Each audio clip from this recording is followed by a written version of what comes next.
Hi guys, so since the end of the Brexit transition period and the beginning of the implementation of the Northern Ireland Protocol, unionists in Northern Ireland and Brexiteers in Great Britain have been pointing to the EU as a monolithic bloc that is incapable of flexibility.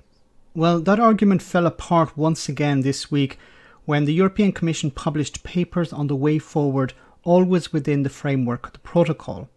The papers covered guide dogs, the tagging of farm animals, the taking of animals to agricultural shows in Great Britain, and the permitting of the re-importation of EU food products which have been stored in Great Britain for a period of time. Other proposals the EU put forward include the continued supply of medicines from Great Britain to Northern Ireland. The response from Boris Johnson's government was that the plans don't go far enough. Both sides agree that the Northern Ireland Protocol isn't working perfectly. While the EU want to make changes to help Northern Ireland always within the framework of the protocol, remember the protocol was agreed by both the EU and the UK, it has been adamant that it will not be renegotiated.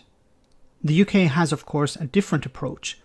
It has made some suggestions, but these have been rejected by the EU as they are seen as a threat to the single market. So far, to deal with any issues arising from Brexit, the EU has looked at this in a two-tiered way. First, try and resolve the issues using the mechanisms contained within the protocol and fix them with technical solutions. This has been working but required the cooperation of the British government.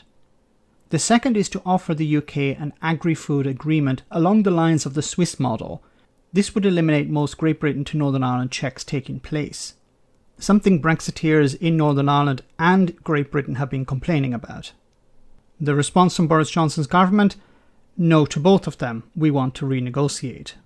One of the most politically charged issues is that of medicines. Currently, Northern Ireland receives the majority of its stock from distributors in Great Britain. The current grace period for this is expected to finish at the end of this year. After that, medicines coming from Great Britain into Northern Ireland will become more expensive and potentially more difficult to ship.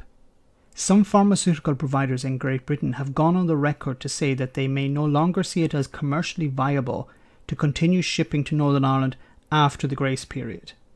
A solution to this was to have regulatory compliance for Northern Ireland medicines carried out in Northern Ireland instead of Great Britain, but this is likely to be very costly for certain companies. In order to avoid this issue, one proposal was to continue to have this compliance function carried out in Great Britain if it follows strict labelling and enforcement. In response to this, the Brexit Minister Lord Frost has said that it's too complicated and expensive, and it would be better to freeze the protocol for now. A spokesperson for Boris Johnson's government said the EU proposals represented only a small subset of the many difficulties caused by the way the protocol is operating. We need comprehensive and durable solutions if we are to avoid further disruption to everyday lives in Northern Ireland. We have seen little engagement with the EU when it comes to dealing with problems caused by Brexit and the type of Brexit Boris Johnson and the likes of the ERG who were egging him on actually wanted. Both the UK and the EU agreed to the Northern Ireland Protocol. It was signed and both sides promised to respect it. How can one side who promoted it at every turn back in 2019 now turn around and say that it's bad and it needs to be renegotiated? I truly wish we heard more from the Labour Party on this. This was Boris Johnson's oven-ready deal.